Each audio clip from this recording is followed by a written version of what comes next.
Mencionábamos al principio del programa algunas de las múltiples actividades a las que se ha dedicado y se dedica Juan José Arreola.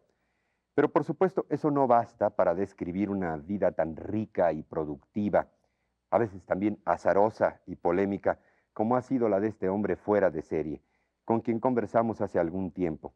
Charla que hoy volvemos a presentar para participar con ustedes del deleite de escuchar su libérrima palabra, su amena erudición y la fácil capacidad de profundizar y trascender lo frívolo. Pero antes de presentarles nuestra conversación con él, con el maestro, revisemos algunos de los aspectos sobresalientes de su vida y de su obra. Admirador de Walt Whitman, de Ramón López Velarde y de Jorge Luis Borges, Juan José Arreola es un profundo conocedor de la lengua, un erudito y al mismo tiempo el mejor ejemplo de que un escritor puede hacerse a sí mismo, porque Juan José Arreola, él lo ha dicho, es un autodidacta. Juan José Arreola es ampliamente conocido como escritor.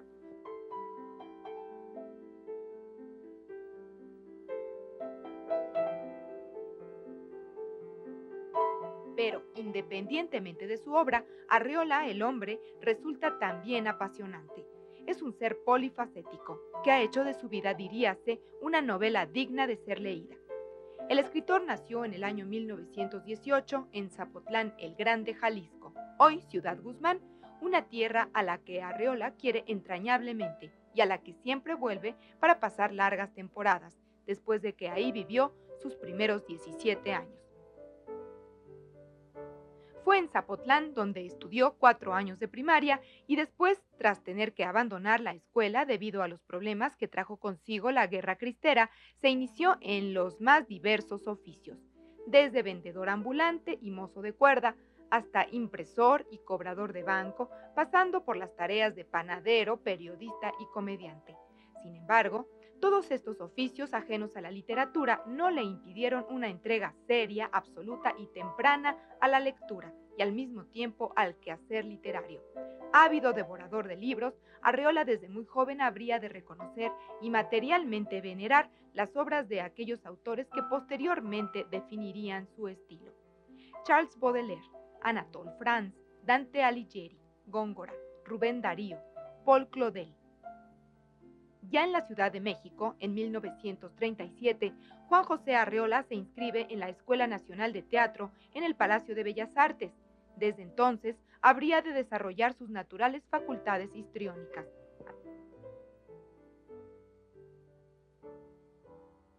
A pesar de la diversidad de géneros literarios en que Arreola ha incursionado, mucho se ha insistido en que ante todo es un maestro del cuento. Para muchos, no pocos relatos breves son simple y llanamente perfectos. Lo confirma la lectura de El guardaagujas, Un pacto con el diablo, Telemaquia, El rey negro, El rinoceronte. Sus primeros cuentos, aparecidos en los inicios de los 40, fueron publicados en las revistas EOS, Letras de México y PAN. Entre otros cuentos destacan Hizo el bien mientras vivió, Un pacto con el diablo y El converso.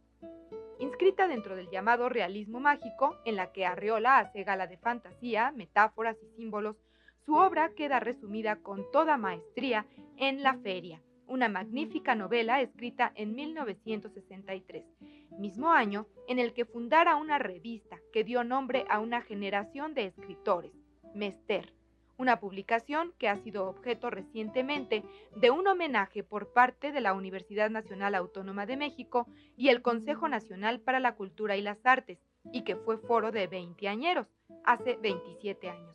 En ella, Juan José Arreola inició bajo su guía a escritores de la importancia de José Agustín, Alejandro Aura, René Avilés, Juan Tovar, Elba Macías y otros más. Hablar de Juan José Arreola no es solo hablar del gran maestro autor de cuentos, conferencias, prólogos, novelas, artículos y traducciones, con una todavía muy vasta nómina de críticas, reseñas, tesis y ensayos que se refieren a su obra. Hablar de Arreola es referirse a la inquietud y a la invención permanentes, al trabajo y a la divulgación de los conocimientos. Y es hablar también de uno de los contados y grandes escritores distinguidos con un galardón de la magnitud e importancia del Premio Nacional de Lingüística y Literatura, distinción que le fuera otorgada en 1979 a la totalidad de su obra.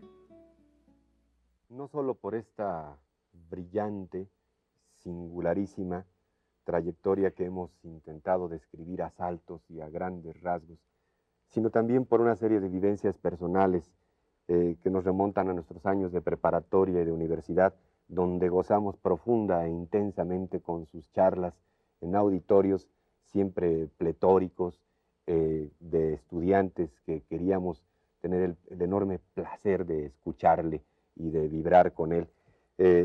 Por todo ello, de verdad, insisto, siempre hemos tenido un gran respeto y una gran admiración por la inmensa mayoría de nuestros entrevistados, aunque en ocasiones no compartamos puntos de vista. Gabriel García Márquez dice que una entrevista es un acto de amor y en eso estamos de acuerdo. Pero sí quiero en esta ocasión distinguir la personalidad de nuestro invitado de hoy, porque si con alguien teníamos enormes deseos de poder platicar, conversar, escuchar en este programa, es justamente con él, con Juan José Arreola. No, yo estoy muy contento de estar aquí. Quiero que me preguntes ya inmediatamente, porque tú sabes que me extravío y soy como un calamar, ¿no? Que se pierde en una tinta de palabras. Ahora dime, y vamos siendo... ¿Tinta de palabras? A propósito de esta expresión, me viene a la mente ahora esta doble y enorme, inmensa capacidad que tiene Arreola de expresarse tanto en lo escrito, en la tinta, como en la expresión oral. Arreola habla como escribe, o por el contrario, escribe las cosas que se le van ocurriendo, que van surgiendo, como ese río que usted mismo de pronto señala que no se puede controlar. Mira, el problema es grave para mí ahora que intento escribir unas memorias porque no le concedo a mi persona alguna importancia real, pero sí a mi vida, porque abarca un periodo muy importante. ¿Pero cuál es la diferencia? Mira, es muy importante, es muy importante. Mi persona es en muchos sentidos deplorable, pero mi vida es rica de experiencia. Como mi vida ha sido hecha por los demás, eso de que yo haya sido el arquitecto de mi propio destino, como bella y casi diría, pues, idealmente, dijo Amado Nervo, no. Mi vida a mí me la han hecho. Claro que puesto contestar inmediatamente, qué buena excusa, qué buena disculpa, que usted no ha hecho su vida, sino que su vida se la han hecho. Hace 3 días, al abrir un libro, últimamente el azar me favorece, como esas personas que pican la Biblia con un alfiler y la abren allí. Me hallé una frase de alguien a quien no he leído y creo que vino a México. Maurice Merleau-Ponty, un filósofo del grupo no propiamente de existencialistas, pero sí un existencial, y decía, nosotros somos lo que los demás piensan, sienten, perciben de nosotros. Entonces mi vida es importante por esto, porque una mañana en Zapotlán llegó mi padre con la carne y con el bote de la leche, gritando desde el cancel, mataron a Obregón. Allí comenzó una de mis vidas.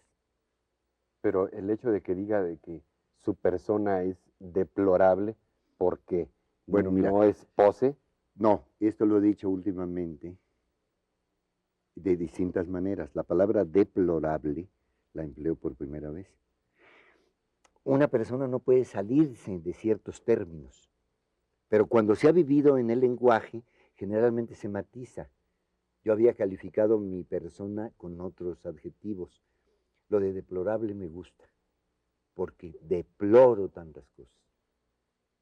He pecado mucho, pero creo que mis mayores pecados no son de acción, sino de omisión. Y ahora no me siento capaz de definir el pecado de omisión. Me llamó mucho la atención el que haya dicho vivir en el lenguaje. ¿En qué momento lo descubre? ¿En qué momento el lenguaje se convierte en algo más que un don natural, en algo más que una expresión absoluta y sencillamente humana? ¿En qué momento Arreola descubre que el lenguaje es eso, una forma de vida? Imagínate que tocas el tema capital de mi vida y persona. El descubrimiento inconsciente, pero sentimentalmente muy, muy experimentado, de que hay dos lenguajes. Uno, para ser más sencillos, hasta el colmo, diría, uno es el lenguaje de buenos días, buenas tardes y buenas noches. Y otro es el lenguaje que dice, hay en la peña de Temaca un Cristo. Yo que su rara perfección he visto, jurar puedo que lo pintó Dios mismo con su dedo. O soy un pobre venadito que habita en la serranía. O refiriéndose a un volcán, señoras y señores, las montañas están de parto. Ahí tienes. Que eso lo escribió Bueno, José Arreola. por y es una de favor. las frases más Pero, bellas que yo he encontrado. pero imagínate, para mí es muy doloroso eso, porque ese relato casi cuenta la renuncia a escribir. Yo padecí el desencanto previo a la realización. Padecí la idea de decir, bueno, ¿y para qué escribir? ¿Para qué emprender una novela, una pieza de teatro, un cuento, un soneto? Si es imposible realmente agregar algo a lo que ya está dicho de manera tan eminente y plena. Entonces se necesita, yo no sé, como una irresponsabilidad o una profunda también, humildosa condición. Iba a decir humildad y por no hacer consonante con lo que había dicho antes, me gusta más lo de humildoso. Imagínate olvidarse de Shakespeare o de Dostoyevsky. Y atreverse a escribir. Y atreverse a escribir, a poner una palabra junto a otra. Oye, sí es un acto de valor o de temeridad, el decir, a mí se me ocurre algo y lo voy a escribir. Por muy loco que parezca, por muy disparatado, lo voy a poner ahí y además voy a decir que yo lo escribí, lo voy a firmar. Fíjate que hay algo muy grave en esto. Y conste que estamos tocando, bueno, más que temas, estamos tocando zonas del ser que son muy graves. Porque imagínate que hay la persona que no puede por menos de hablar. Y esa persona lo mismo da a designar la profeta. Hay un momento en que Ezequiel tiene que maldecir, ¿verdad? Isaías, con él te contesto. Él con mayúscula, él hizo mi lengua como cortante espada. Hizo de mí aguda saeta y me guardó en su aljaba. Entonces, Isaías está habitado por el Espíritu. Se dice que la Biblia, los evangelios, son obras de inspiración divina. En realidad, toda obra valiosa es de inspiración divina. Porque el autor no es más que el medio transmisor. Es el traductor del mensaje. El mensaje es inefable. Y el evangelista, el profeta, el escriba, traducen. ¿Y en qué momento de su vida, insisto, viene este estado de iluminación o de... Es de iluminación, fíjate. Aunque sea modesto, yo he conocido, y eso te lo digo... ¿Pero qué es? ¿Una frase, una circunstancia, un momento X donde usted descubre que tiene que dejarse envolver por el lenguaje? Es un ritmo y una plenitud.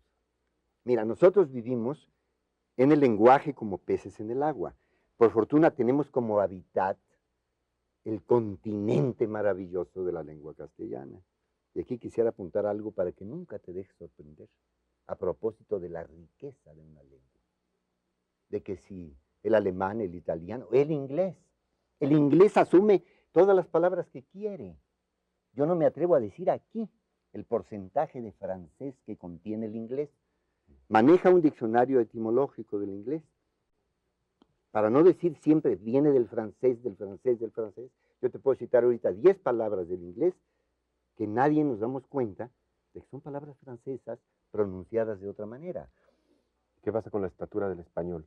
Ahora te voy a decir esto. Cuando te digan a ti que el diccionario Oxford es enorme y que nosotros no tenemos más que un diccionario de la Academia Española, un Corominas, en 4, ahora 5 o 6 volúmenes. Hay que considerar sencillamente que el diccionario de a partir de la lengua castellana no existe. Imagínate el día que tuviéramos el repertorio léxico que viene desde el CID o que viene desde los diplomas aragoneses hasta el habla de la Tierra del Fuego. ¿Mm? ¿Tú te imaginas lo que es el castellano implantado y desarrollado en Argentina y en la zona del Caribe, y en Chile y en Venezuela y en todos los ámbitos? Mira, no existe ese éxito y yo creo que se necesitarán pues para no ser muy pesimista, unos 30 años para hacer el diccionario de la lengua que hablamos a partir del castellano en todos los ámbitos geográficos y lingüísticos. Basta decir una cosa: a quien diga que este idioma es más rico que otro, hay que contestarle algo que se le ocurrió, creo que a Wilhelm Dilthey, en la escuela de Marburgo. ¿Sabes qué se pusieron a hacer? Los diccionarios de cada gran escritor que ha habido en la historia. ¿Qué vocabulario empleó Dante? ¿Qué vocabulario tiene Goethe? Pues hicieron una nómina de 20. Y no fue ni Francisco de Quevedo y no fue Rabelais, el francés que inventó docenas de miles, bueno, no tanto, miles de palabras. ¿Sabes quién ha empleado más palabras en esta historia universal del mundo del lenguaje, del mundo de los lenguajes? Yo nunca lo creí. Y esta es la mejor manifestación de un ser y de muchos seres y de todos los seres. Fue otra vez Miguel Cervantes Saavedra. Imagínate que Miguel Cervantes Saavedra pasó de 50,000 palabras. Shakespeare, ¿En su Quijote? No. Incluyendo las novelas ejemplares, y sobre todo el Persíles y Segismunda, que a todos se nos olvida, y el viaje al Parnaso. Miguel de Cervantes Saavedra es el hombre que ha empleado más palabras en la historia de la humanidad. Ahora, ¿qué significación tiene el lenguaje en nuestro ser, en nuestra vida diaria, en nuestra identidad? En otras palabras, ¿cómo se puede ser obsesivamente de Zapotlán y al mismo tiempo ser mexicano y latino e hispano parlante y universal también? Y en un momento dado de la ribera izquierda del Sena, ¿verdad? De allí del barrio de la Sorbona y de la Ile de la Cité. Mira, tal parece que nos hubiéramos puesto de acuerdo. Por fortuna hay alguna experiencia a propósito de lo que hago y digo. No nos hemos puesto de acuerdo, Ricardo Rocha y yo, pero para nada. Y si yo le hubiera pedido, de acuerdo, una pregunta, le pediría la que me acaba de hacer. Imagínate que sabes lo que somos nosotros los seres humanos, ya en el nivel en que necesitamos hablar de seres humanos, los poseedores de un lenguaje capaz de expresar lo que es la percepción del mundo ambiente y lo que es también la experiencia interna. Entonces resulta que sabes que somos, en fin de cuentas, somos lenguaje. Según Henri Bergson, somos memoria de sí mismos, memoria de nosotros mismos. Estaba diciendo un disparate con memoria de sí mismos. Somos memoria de nosotros mismos. Si yo te pregunto a ti, si yo pudiera hacer, como se dice, un corte sagital en tu conciencia, aparecería lenguaje. Todas tus experiencias están registradas en términos de lenguaje. No se puede pensar en imágenes más que, bueno, se pueden tener imágenes plásticas, visiones, todo lo que tú quieras, pero no se puede traducir ni la experiencia interna ni la percepción del mundo si no se registra en lenguaje. En realidad, mira, hay un textito brevísimo de José Juan Tablada que dice: el pequeño mono me mira, quiere decirme algo que se le olvida. Es un haikai de José Juan Tablada. Ortega y Gasset coincide y dice: tigre siempre tiene que empezar a ser tigre.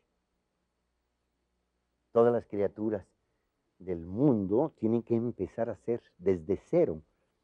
Tienen por fortuna un repertorio instintivo, pero el niño que nace hereda, no 2000 años, hereda un mínimo de 6000 años de cultura en el momento en que nace, porque la cultura está registrada en términos de lenguaje. Y el niño se programa desde al nacer. Puede tener programación informulada. ¿Habla usted de genética o de un sentido filosófico? No, más bien en un sentido filosófico, por esto, de que el niño nace con un cerebro en blanco, para hacer una imagen clara. Y entonces, en ese cerebro en blanco, que se va haciendo cada vez más gris, se van implantando las vivencias, las percepciones. Las percepciones pueden ser olvidadas, las vivencias no, porque así sí quedan registradas para siempre. Entonces, por eso es tan difícil hablar de las zonas y de la geografía, digamos, del cerebro, porque se van creando zonas especializadas alrededor de núcleos, naturalmente ya especificados para determinadas funciones. Pero entonces, somos memoria de nosotros mismos, y al crear la computación electrónica, no estamos más que haciendo otra imagen del hombre. La computadora es un autorretrato interior. ¿Qué es una computadora? Una memoria o un sistema de memorias. La computadora que sintetiza tanto el lenguaje a base de referencias, letras, puntos, no va a hacer desaparecer cuál es el futuro de la lengua, o más aún, cuál es el presente cuando tenemos un mundo en crisis y parece que tenemos otras prioridades como comer, vestirnos, habitar. Sí. Mira, qué bueno que también dices esto, porque parece otra pregunta suscitada o solicitada por mí. Imagínate que estamos en un mundo donde se están acabando muchas cosas. En primer lugar, hemos vivido el mayor trastorno en el mundo de los valores. Hay una verdadera, ¿y sabes quién lo dijo este hombre? Otro de la escuela de, si no de Marburgo, de Heidelberg, ¿de dónde era este hombre? Max Scheler. Tiene un libro que se llama El derrocamiento de los valores. Este hombre, desgraciadamente, murió prematuro para un filósofo tan grande como fue. Pero realmente, y ya sin el realmente ni aproximación alguna, Max Scheler, si hacemos ya el balance, es el hombre que vio más el presente y el porvenir del mundo. Murió en 1926. Espero que siquiera haya sido 28 y no 26. Y este hombre ya había previsto el desastre inminente de la Segunda Guerra. Había visto desde Alemania, pero era un hombre universal, había visto desde Alemania que venía ya, a partir del derrocamiento de los valores, la etapa que estamos viviendo, la que vivimos hace 40 años, hace 50 de la Guerra Civil Española, que fue el principio del desastre. El mundo para mí, visión catastrofista. Perdóname, Ricardo, pero yo en el fondo voy a ser optimista, a pesar de lo que estoy diciendo. Para mí el mundo se acabó en 1939. Cuando me piden opiniones, yo digo, je n'ai plus d'opinion, porque está hace 40 años en París, cuando entrevistaron a un hombre que fue un gran humorista, autor teatral y demás. Le dijeron, ¿qué opina usted de? Y él liquidó la entrevista diciendo, yo ya no tengo opinión. Yo contigo, Ricardo, opino sobre el mundo, opino sobre el hombre, pero no opino sobre nada ya en concreto real, porque para mí, fíjate el disparate que parece que digo, se acabó el mundo en 1939. Un día de septiembre, al salir del cine Encanto, la Extra, se ha declarado la guerra. Se acabó el viaje a París, que iba a ser en unas condiciones realmente fantásticas por desastrosas. En ese momento el cine, mira, el cine para mí fue un elemento de formación. Había un cine valiosísimo, muy literario, pues qué bueno que fuera muy literario, y con actores espléndidos. ¿Pero por qué se sintió que se acababa el mundo? Y entonces, se acabó el mundo. Estamos viviendo ya, haz de cuenta, como horas extras en el derrocamiento de los valores. El apogeo de los vicios de la conducta. Que haya vicios de conducta, el mundo no lo puede evitar. Ningún filósofo, ningún apóstol, ni una legión de sacerdotes pueden hacer que una sociedad sea moral. A mí, mira, por donde quiera que la pruebo, la vida me sabe a moral. Tal vez porque he llevado una vida inmoral en muchos sentidos, pero no soy amoral. He sido frecuentemente inmoral, pero no amoral. ¿Cuál es la diferencia? La diferencia es esta, de que uno puede vivir incluso la experiencia del mal. La puede vivir moralmente o inmoralmente. Pero amoralmente es la indiferencia. Mira, algo que le pasa a pocas gentes... ¿Ser inmoral también es más divertido? No, mira, es un mal negocio. Es como se dice así en las más elementales moralejas. El crimen no paga y pues es un acto de conveniencia elemental portarse bien. Pero déjame decirte, el portarse bien no implica rehusar el disfrute de la vida, la sensualidad. Lo que me duele en este derrocamiento de los valores es la aniquilación de la juventud. Mira, primero empezamos por hacerles a los adultos un mundo terrible, pero luego seguimos con los jóvenes, destruirles las posibilidades de inventar el mundo, de crear el amor, de volver al paraíso. Y luego seguimos con los adolescentes y actualmente estamos dedicados a pervertir niños, facilitándoles todo. Sencillamente creando niños viciosos. Estamos creando niños viciosos, de todo. ¿Habla usted de drogas o de qué? Hablo de todo. Nos asombran mucho las drogas y hay que luchar contra las drogas y descubrimos tantas toneladas de marihuana y tantos kilos de cocaína. Y las drogas morales nos tienen sin cuidado. ¿Pero cuáles son esas drogas? Pues todo lo que estamos distribuyendo a partir de cine, periódicos, revistas y televisión. Son las drogas morales las que envenenan a las criaturas. Yo tengo nietos y hablo naturalmente con el calor de un abuelo que siente que lo están estafando. ¿Cómo se puede uno sustraer a la época? Nada. Si las escuelas y todo se están señalando como indispensable el aprendizaje de las computadoras y los niños pues están con los juegos electrónicos y todo esto. Bueno, y además algunos educadores y todo plantean que esto no son sino instrumentos y que no va a acabar con la creatividad del niño. No, mira, déjame decirte, hay una cosa muy grave. Ya el libro como objeto está en la más terrible decadencia.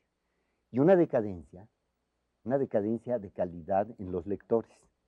La literatura ya para mí, lo que yo viví y vivo como literatura, no existe ni se produce. Yo pienso ahorita qué gente me importa realmente en Alemania, qué gente me importa realmente en Inglaterra o en Italia, en Francia misma. Te tengo que decir que muerto Luis Aragón, para mí ya no me importa nadie. Muerto Jorge Luis Borges, en América Latina, en el mundo de la cultura hispánica, latinoamericana. En ese momento ya no puedo yo tener admiraciones auténticas. Ya no, lo que él representaba, y muerto Cortázar antes que él, aunque mucho menos viejo, y Rulfo aquí, que yo, déjame decirte, yo no me acabo de reponer de la muerte de Juan. En ese momento muerto Borges, además. Pues fíjate, a mí me siente una cosa tan grave. Y como hablé con él largamente, varias veces, nos vimos pocas veces, era natural, pero las pocas veces hablamos muy largamente. Entonces, yo siento que me he quedado así como literalmente solo. A veces trato de recordar qué poeta en España o en Hispanoamérica me alude a mí, alude en mí. Lo que quiero decir, qué poeta real alude en mí a lo que fue la gran poesía y la gran literatura. ¿No está confiando en los jóvenes escritores? No hay una... No. ¿O será que no tiene contacto con ellos? No, ya no tengo contacto con ellos desde que se entregaron. Imagínate desde hace cuánto tiempo. Desde hace mucho tiempo, y hasta podría mencionar nombres concretamente. ¿Dónde están García Márquez y Vargas Llosa? Ay, por Dios, no. Vargas Llosa y García Márquez saben, por ejemplo, lo que era Juan Rulfo con respecto a ellos. Gabriel, con una honradez sublime y con un afecto muy grande, dice, pues Rulfo es mi maestro. Pero vivimos en un mundo tan alterado. Bueno, mira, ya no quiero meterme en esas otras zonas, ¿no? Vivimos en un mundo tan alterado que los valores ya son mera confusión. Otra vez empleo la palabra del título de Max Scheler. Estamos en el derrocamiento. ¿Qué es la pintura? La mayor parte obra verdaderamente de mercachifles, de mercaderes, de marchantes. Yo pinto para vender, yo escribo para vender. Si ahorita la pornografía es lo que produce más en el mercado, pues vamos escribiendo algo de eso. Y hay personas que no deberían de meterse a ese terreno y se han metido. Porque mira, en este mundo hemos creado ya desde hace, pues, ¿qué te diré? Desde fines del siglo pasado, vamos a gustar 100 años de estar creando personas que creen que la felicidad es la posesión de los bienes. Desde hace mucho, desde el principio de los tiempos hay eso, el dominio y el poder. Pero ahora educamos precisamente para decir, tú serás en la medida en que poseas. Hay jóvenes que no se pueden dirigir a una muchacha porque no tienen automóvil. Es una cosa tremenda. Yo he tenido hasta la experiencia personal. Es decir, yo dónde me iba a poner a comprarle a un hijo mío, a uno de mis nietos, un automóvil, pero ni siquiera una motocicleta, porque eso es darles el motor entre las piernas. El ir sencillamente controlando tantos caballos de fuerza, qué impresión de dominio, ¿no? El claxon, la vociferación, sencillamente la manifestación del ser en la violencia de un motor. Mientras más cilindros o más centímetros cúbicos, ahora claro les están apagando a todos el motor, con la carencia, con la carestía. Y yo digo, no señores, hay que bajarse del automóvil. El día que el automóvil sea un vehículo colectivo, ese día la humanidad dará un paso hacia mejor. Pero ahora yo creo que, mira, ya que hablamos de transistores y de esas cosas, nunca ha habido tal progreso técnico. En los últimos 100 años se aceleró todo. Piensa. Y cada vez más, geométricamente, ¿verdad? Hace hombre, unos con 20 decirte, años últimos ya. yo procedo de un hombre que vio nacer todo. Y de un tío que se hizo su propia bicicleta de madera en 1880. Entonces, la vida de mi padre alcanza para todo. Desde el origen del cine, del automóvil, del radio y del viaje a la luna y todo, ¿no? Entonces, y el progreso moral, ¿qué? Todos muy felices, de que tengan muchos bienes de consumo, de que sean muy cultos, muy sabios, muy geómetras, muy matemáticos, muy computadores. ¿Y la moral qué? El hombre es una entidad moral, es ético y se acabó. La transgresión, pues claro, el mal está en el mundo. Perdóname, aunque el mismo, ya me arrebaté. No, está muy bien, aunque No. el mismo Arreola haya propuesto la conclusión de esta charla con una mesa de la que vamos a platicar al mero final, no puedo evitar hacer dos preguntas últimas por esta ocasión. Sí. Entonces, con esta visión del mundo, ¿qué nos queda? Si somos tan autocríticos, no llegamos, no corremos el riesgo de un pesimismo extremo, de una autodenigración, que nos lleve también a la inamovilidad, de decir, pues todo está tan mal que, ¿ahora qué hacemos? No. Hay que luchar por la felicidad. Por eso te decía que la última zona de mi ser vuelve a ser optimista. Creo en el renacimiento. Creo, hace muchos años que lo dije, que la humanidad nunca tendrá una sola cabeza para que alguien pueda cortarla de un golpe. Yo creo que hay una nostalgia del bien, hay una nostalgia del amor, de la belleza. Yo he visto muchachas jóvenes que en el fondo de su alma quieren ser cortejadas, que quieren ser halagadas, que quieren ser mimadas. La mano otra vez. La mano otra vez y a partir de la mano, el viaje continental, ¿verdad? Pero si el día que conocemos, y ahora estoy hablando como joven, que a veces lo suelo ser de vez en cuando, y puedo ser acusado aquí inmediatamente y desmentido en este afán de ilusión romántica. Yo creo realmente, y lo vivo, sé que hay una nostalgia de ese amor, hay una nostalgia de ese trato. Pensar en que la conocimos a las 6 de la tarde, salimos con ella, la invitamos aquí, la invitamos allá, y hay veces que en una sola tarde ocurre todo. Eso sencillamente es el disparate y el peor de los negocios que puede hacer una pareja humana. El asunto es descubrirse, claro que hay amores, y se han llamado siempre, ¿verdad? El amor a primera vista. ¿Cómo se llama en francés? El coup de foudre, el relámpago, ¿verdad? La tormenta. Pero no es sino un proceso acelerado, pero es lo mismo. Bueno, pero fíjate que ocurría el coup de foudre, pero entre esa atracción total y la realización, fíjate que la turbación era preciosa. ¿Por qué?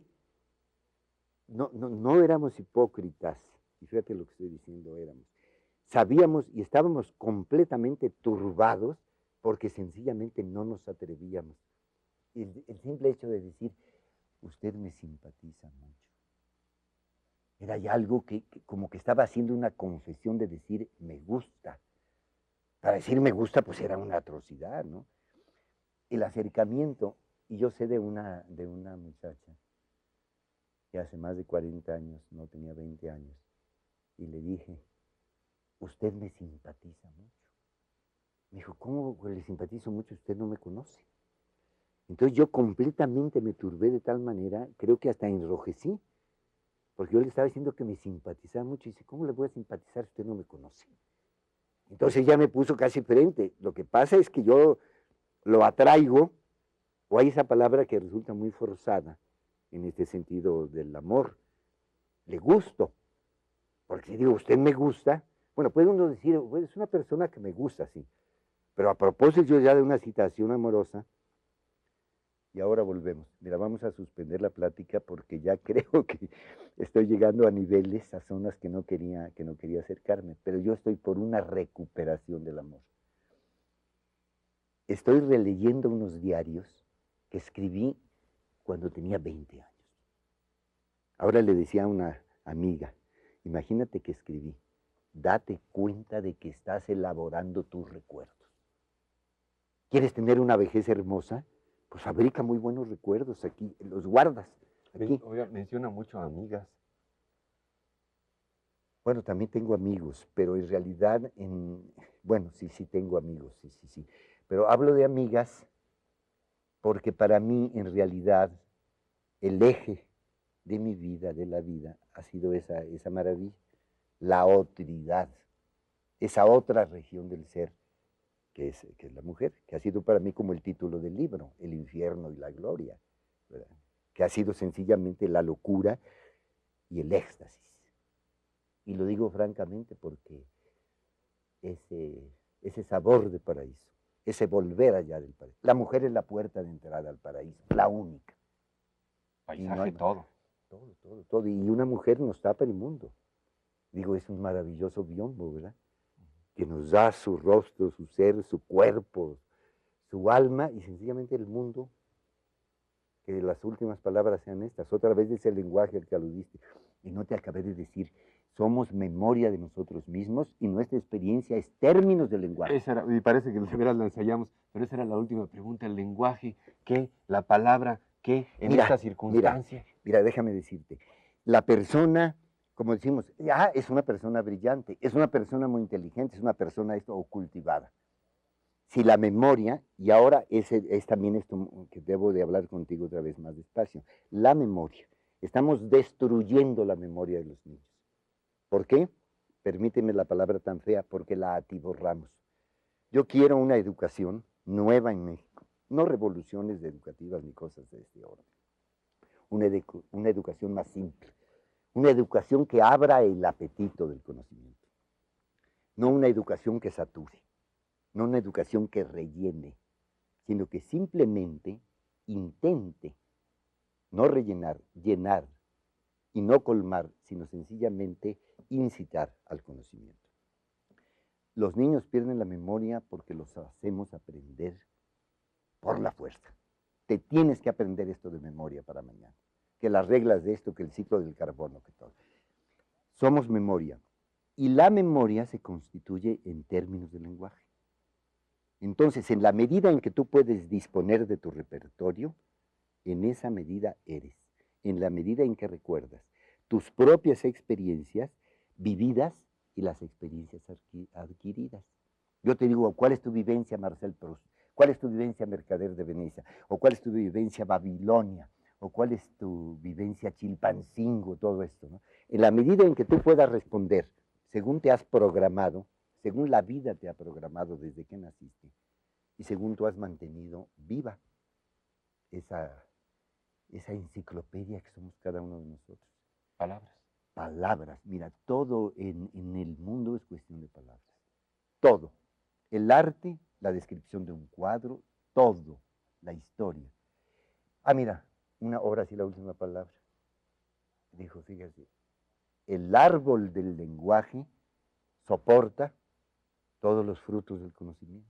En realidad, qué buena la imagen del paraíso del árbol del bien y del mal, que es el árbol del conocimiento, el árbol del juicio. Pues todos los frutos están suspendidos en el ramaje de las palabras, del lenguaje. Ricardo, ha sido una experiencia para mí inolvidable. Arreola No. y la feria, Arreola y la novela, Arreola y los cuentos, el confabulario, Arreola y más de mujeres, y Arreola más del ensueño del lenguaje, y Arreola y tantas cosas con las que podríamos seguir disfrutando, y que espero que lo hagamos en una muy próxima ocasión. Bueno, Vamos mira, sí, a deja volverlo a pasar un hacer, poco de o tiempo nos pondremos de porque, acuerdo y lo invitamos como colaborador, lo que fuese, no queremos porque yo quiero que tu comprometerlo. programa no públicamente. no vaya a asustar a nadie a partir de esta oportunidad que me has dado de hablar contigo y de hablar también para todas las personas que quisiera comunicar, ¿verdad? Esa nueva, que necesitamos darnos cuenta de que la situación es muy crítica en el orden moral. Hasta Ricardo, muy pronto, hasta siempre, el maestro Juan José Arreola. Gracias.